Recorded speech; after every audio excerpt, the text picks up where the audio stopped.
I'm a floating head. We'll just have to go with the chat. Okay. We are live. I'm just doing some last minute things. I'm sorry. I was up. I was ready to go. However, I had some family drama to take care of. So you know, that's a thing, chat. That's a... But I'm here. We're ready to go.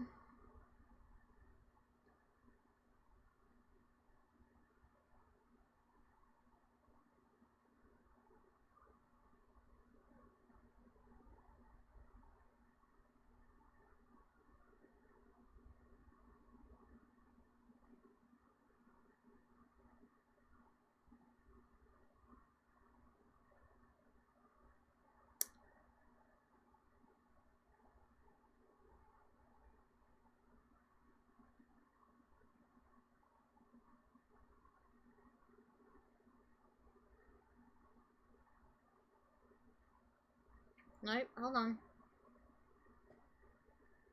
I know, I'm horrible. I'm so bad. Professional streamer.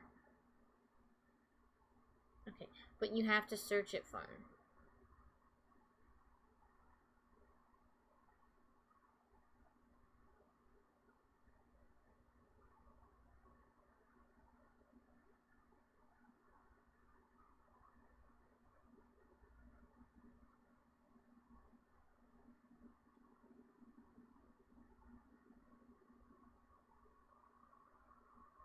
Yeah, that's fine. It's creepy, but it's fine. Okay. Now, before anybody freaks out, let me explain to you how you're able and are allowed to stream reading books.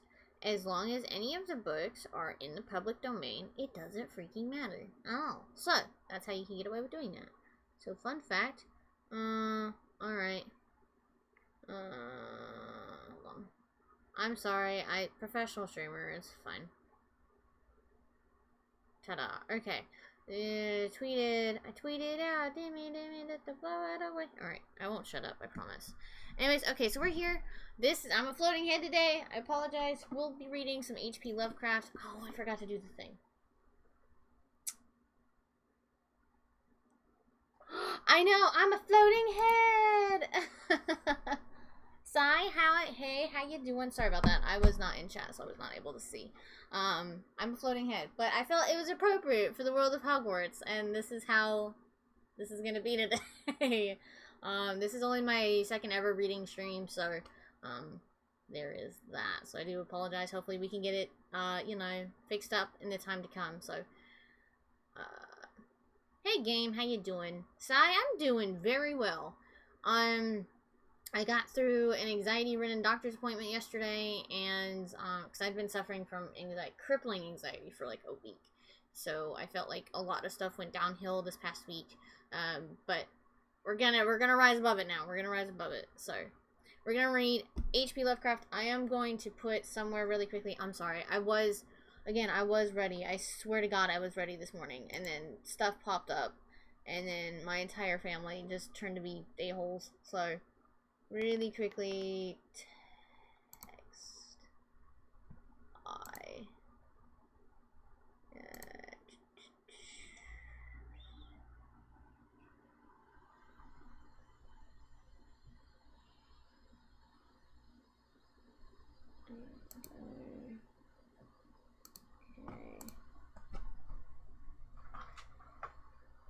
I am. Thank you so much. And it's one of those just, you know, yearly checkups that you're supposed to get. What the hell is the first one? Okay, so I'm gonna be honest, I don't know how to spell most of these.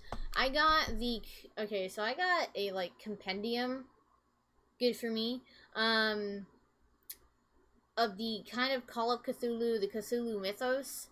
So that's what we're basically be reading today. I was gonna try and play, like, just read Call of Cthulhu and then just play the game. However, I went to GameStop and they didn't have the game. They were literally out of stock, and I'd have to drive all the way across town to get, to go to the store that actually had stock. So, after yesterday going to the doctor, that wasn't gonna happen. I was gonna come home, eat Chick-fil-A, and be done for the day. It was a very stressful day yesterday. Okay. That's fine. I'm sorry.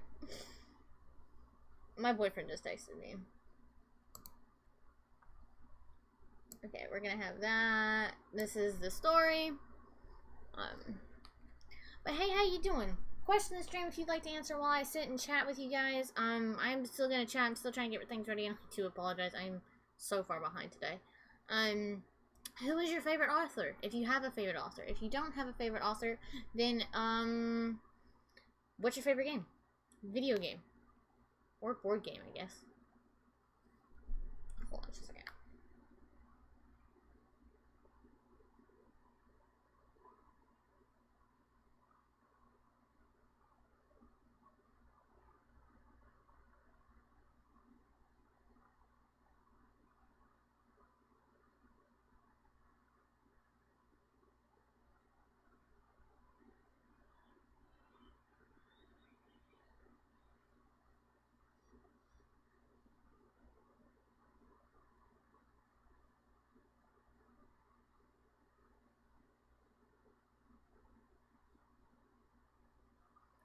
Okay. What? A stream with real content? What? What? What is this? Okay.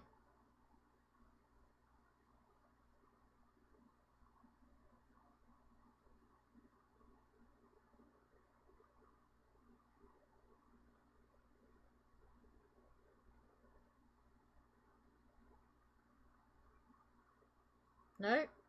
Go.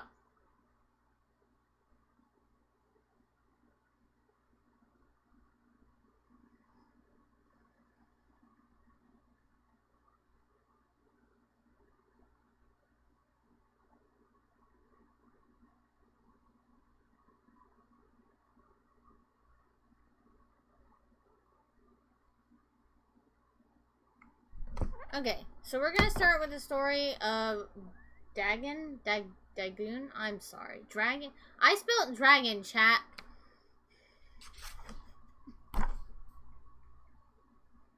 I can't do anything today. Okay, well, it's not dragon. You know, don't worry about it. There we go. Oh, Gregory. Okay, let's see. Your fave is actually H.P. Lovecraft? Nice! I'm glad that you like H.P. Lovecraft, because you're in the right stream today. I've actually never read H.P. Lovecraft, any of his work. I haven't read a lot of older authors, like Orson Welles, the guy that did Moby Dick. You know, I haven't read a lot of those. I do have them, I just never read them. You know, I was into Harry Potter, I was into fantasy and sci-fi worlds, and, you know, learning about Cthulhu and the Cthulhu mythos is really exciting, and it's got that horror spin on it, and I am a horror streamer. I mostly focus on zombie survival stuff, so I figured it kind of fit in well with the stream, so. I know, I feel so bad that I'm getting into it so late, but I feel like, you know, I went to not a great high school that really didn't encourage reading. They encouraged more of you to do sports than anything else. So I left and I was homeschooled and I got to read as much as I wanted. Granted, it was other books that wasn't this way, but, you know. So I can't show you the pictures or anything inside this book. I can just read the book. I can give you guys a website if you do want to follow along. But I can't show you my book. I emailed them last night and they got back with me so quickly, and they were saying that, yeah, you can basically read everything because, again, his stuff is public domain. You just can't show the book or the pages, because everything that's in this, particularly how it's set out, is copyrighted. So that's the only thing about it. But I can post things in Discord if you guys want me to. Also, I never shut up. Sai, thank you so much for that follow. Jeff Kennedy game? Now, who is... I'm hoping... Jeff Kinney, okay. Who is Jeff Kinney? Kenny. Is his name Kenny? Oh, crap, they killed Kenny! I'm sorry. I'm...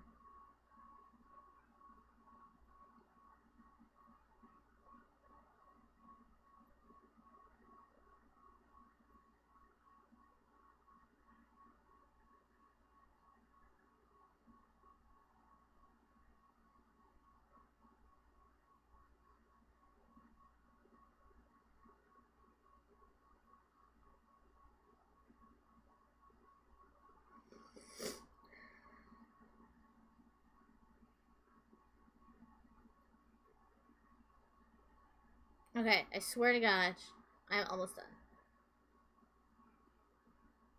I'm almost ready.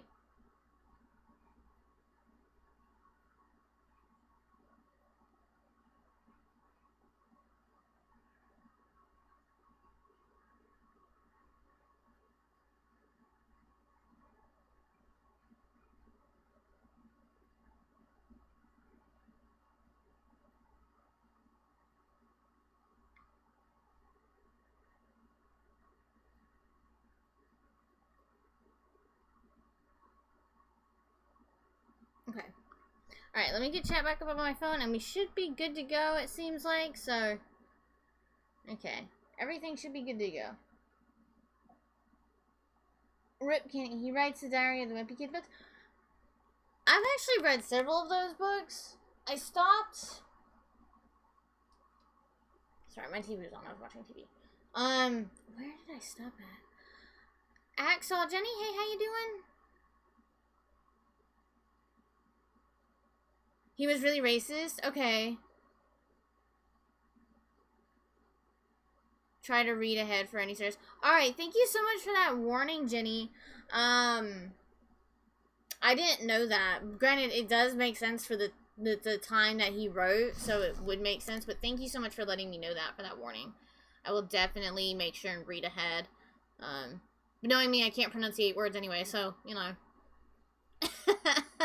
It'll be fine. Let me go back and see if I missed anything. Rip Kenny, yeah, Rip Kenny, because me.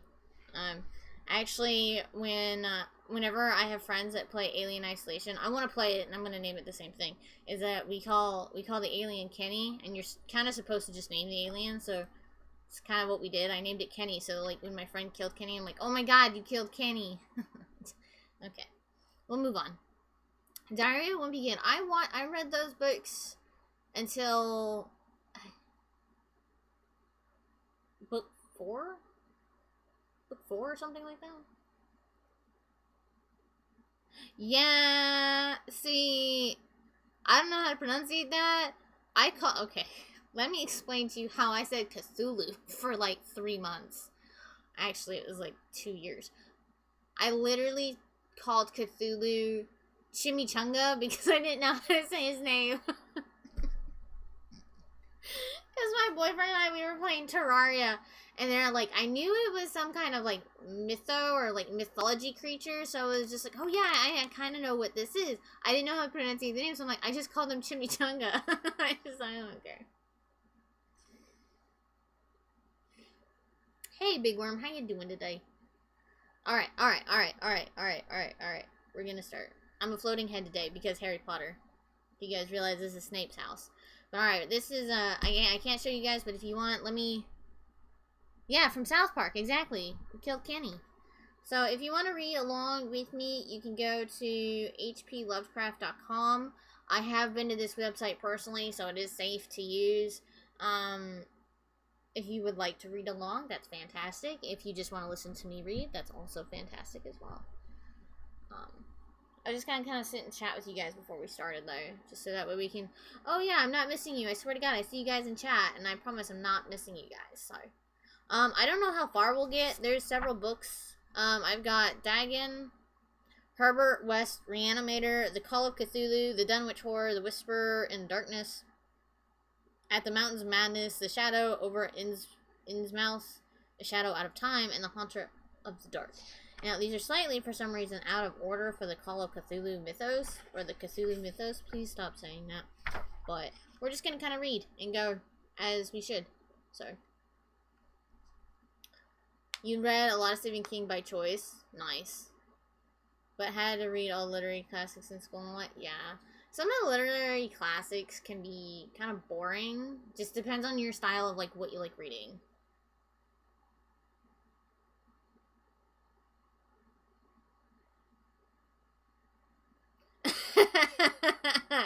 Jenny, don't even worry. In the corner, you can see I put the thing up there. Yeah, I also spelled it as dragon instead of Dagon. I was like, oops. See, I had a lot of Stephen King books, and then I never thought I would actually read them, so I sold them. And like Dean Kunitz books and stuff, I really regret it. And I'm just like, why? Alright, so we're gonna start. We're gonna read H.P. Lovecraft's Dagon. We're just gonna go for the next 4 hours and see how far we get. We will at least finish the book that we're on when it becomes time. If we chat at the end, we chat at the end. But, you know, I just wanna kinda, you know.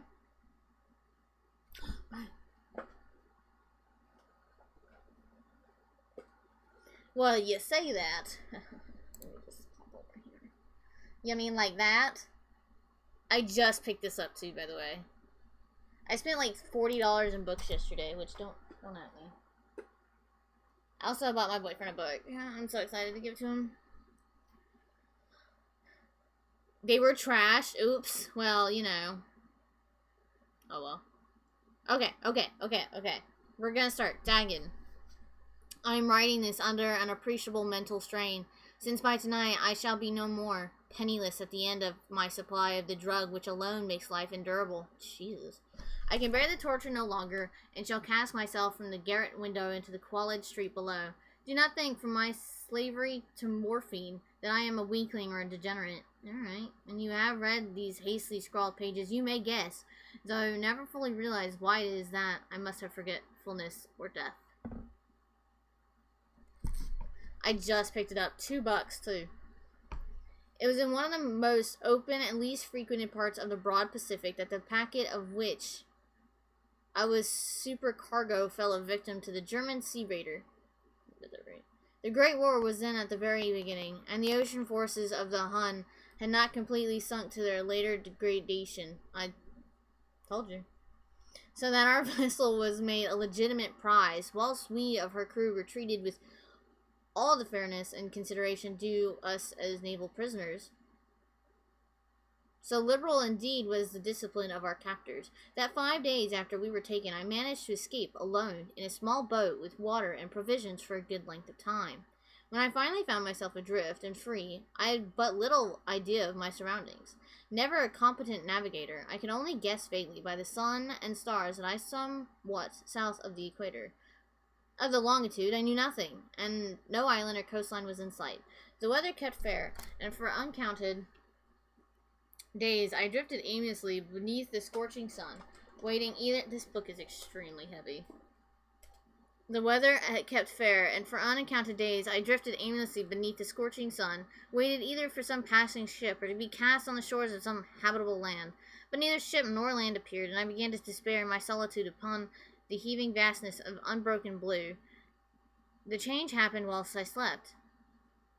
Its details I shall never know, for my slumber, though troubled and dream-infested, it was continuous. When at last I awakened, it was to discover myself half sucked into a slimy expanse of hellish black mire, which extended above me in a monotonous undulations as far as I could see. Ew. And in which my boat lay grounded some distance away. I mean, your boat's there. Though, well, I don't know, that could be bad. Though one might well imagine that my first sensation would be a wonder of so prodigious and unexpected a transformation of scenery, I was in reality more horrified than astonished, for there was in the air and in the rotting soil a sinister quality, which chilled me to the very core. The region was putrid with the carcasses of decaying fish, and other less describable things, which I saw protruding from the nasty mud of the unending plain. Perhaps I should not hope to convey in mere words the unutterable hideousness that can dwell in absolute silence and barren immensity. There was nothing within hearing, and nothing in sight save a vast reach of black slime. Ew. Yet the very completeness of the stillness and of the landscape oppressed me with a nauseating fear. I just skipped the words, sorry. and the sun was blazing down from a sky which seemed to be almost black in its cloudless cruelty, as though reflecting the inky marsh beneath my feet. As I crawled into the stranded boat, I realized that only one theory could explain my position. Through some unprecedented volcanic upheaval, a portion of the ocean floor must have been thrown to the surface, exposing regions which for innumerable millions of years had lain hidden under unfathomable watery depths. So great was the extent of the new land which had risen beneath me that I could not detect the faintest noise of the surging ocean, strain my ears and I might. Nor were there any to prey upon the dead things. For several hours I sat thinking or brooding in the boat, which lay upon its side and afforded a slight shade as the sun moved across the heavens. As the day progressed, the ground lost some of its stickiness. It seemed likely to try sufficiently for traveling purposes in a short time. That night I slept out little, and the next day I made for myself a pack containing food and water, preparatory to an overland journey in search of the vanished sea and possible rescue. On the third morning I found the soil dry enough to walk upon with ease. The odor of the fish was maddening, but I was too much concerned with graver things to mind so slight and evil, and set out boldly for an unknown goal. All day I forged steadily westward, guided by a faraway hammock which rose higher than any other elevation on the rolling desert. That night I encamped, and on the following day still traveled toward the hammock, though that object seemed scarcely nearer than when I had first spied it. By the fourth evening I attained the base of the mound, which turned out to be much higher than it had appeared from a distance, an intervening valley setting it out in sharper relief from the general surface. Too weary to ascend, I slept in the shadow of the hill. I know not why my dreams were so wild that night, but ere the waning of fantastically gibbous moon had risen far above the eastern plain, I was awake in a cold perspiration, determined to sleep no more. Such visions as I had experienced were too much for me to endure again, and in the glow of the moon I saw how otherwise I had been to travel by day. Without the glare of the parching sun, my journey would have cost me less energy. Indeed, I now felt quite able to perform the ascent, which had deterred me at sunset. Picking up my pack, I started for the crest of the eminence. I have said that the unbroken monotony of the rolling plain was a source of vague horror to me, but I think my horror was greater when I gained the summit of the mountain and looked down the other side into the immeasurable pit or canyon, whose black recesses the moon had not yet soared high enough to illuminate. Okay. I felt myself on the edge of the world, peering over the rim into the fathomless chaos of eternal night. Through my terror ran curious reminiscences of paradise lost, and of Satan's hideous climb through the unfashioned realms of darkness. As the moon climbed higher in the sky, I began to see that the slopes of the valley were not quite so perpendicular as I imagined. Ledges and outcroppings of rock afforded fairly easy footholds for descent, whilst after a drop of a few hundred feet, the declivity became very gradual. Urged on by an impulse which I cannot definitely analyze, I scrambled with difficulty down the rocks and stood on the gentler slope beneath.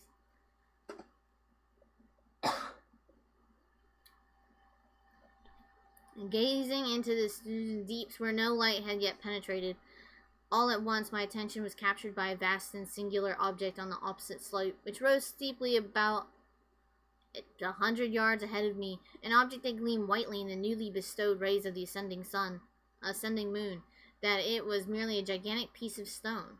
I soon assured myself, but I was so conscious of a distinct impression that its contour and position were not altogether the work of nature. A closer scrutiny filled me with sensations I cannot express, for despite its enormous magnitude and its position in an abyss which had yawned at the bottom of the sea since the world was young, I perceived beyond a doubt that the strange object was a well-shaped monolith, whose massive bulk had known the workmanship and perhaps the worship of living and thinking creatures. Dazed and frightened, yet not without a certain thrill of the scientist or archaeologist's delight, I examined my surroundings more closely. The moon, now near the zenith, shone weirdly and vividly above the towering steeps that hemmed in the chasm? God dang it, I did it again. Chasm. Yes? And revealed the fact that a far-flung body of water flowed at the bottom, winding out of sight in both directions and almost lapping my feet as I stood on the slope. across the chasm. The wavelets washed the base of this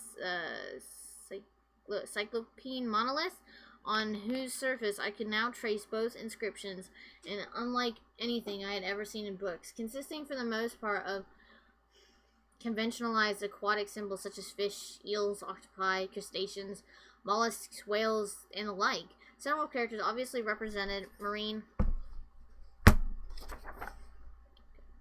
things which are unknown to the modern world, but those decomposing forms I had observed on the ocean risen plain. It was a pictorial carving, however, that did most to hold me spellbound. Plainly visible across the intervening water on account of their enormous size was an array of bas reliefs, whose subjects would have excited the envy of a Dore? I think that's these things were supposed to depict men, at least a certain sort of men. Though the creatures were shown disporting like fish in the waters of some marine grotto, or paying homage at some of the monolithic shrine which appeared to be under the waves as well. Of their faces and forms I dare not speak in detail, for the mere remembrance makes me grow faint, grotesque beyond the imagination of a Poe or Bulwer. They were damnably human in general outline, despite webbed hands and feet, shockingly wide and flabby lips, glassy, bulging eyes, and other features less pleasant to recall. Curiously enough, they seem to have been chiseled badly out of proportion with their scenic background. For one of the creatures was shown in the act of killing a whale represented as but little larger than himself. I remarked as I say their grotesqueness and strange size, but in a moment decided that they were merely the imaginary gods of some primitive fishing or seafaring tribe. Some tribe whose last descendant had perished eras before the first ancestor of the Piltdown or Neanderthal man was born. Awestruck in this unexpected glimpse into a past beyond the conception of the most daring anthropologist, I stood musing while the moon cast reflections on the silent channel before me. This is a new book.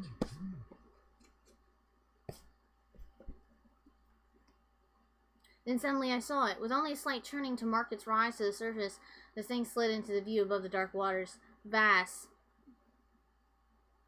Polyphemus, like and loathsome, it darted like a stupendous monster of nightmares to the monolith, about which it flung its gigantic scaly arms, the while it bowed its hideous head and gave vent to certain measured sounds. I think I went mad then, of my frantic ascent of the sloping cliff, and of my delirious journey back to the stranded boat. I remembered little. I believe I sang a great deal, and laughed oddly when I was unable to sing. I had indistinct recollections of a great storm some time after I reached the boat. At any rate, I know that I heard peals of thunder and other tones which nature utters only in her wildest moods. When I came out of the shadows, I was in a San Francisco hospital, brought hither by the captain of the American ship, which had picked up my boat in mid-ocean. In my delirium, I had said much, but found that my words had been given scant attention. Of any landed people in the Pacific, my rescuers knew nothing, nor did I deem it necessary to assist them upon a thing which I knew they could not believe. Once I sought out a celebrated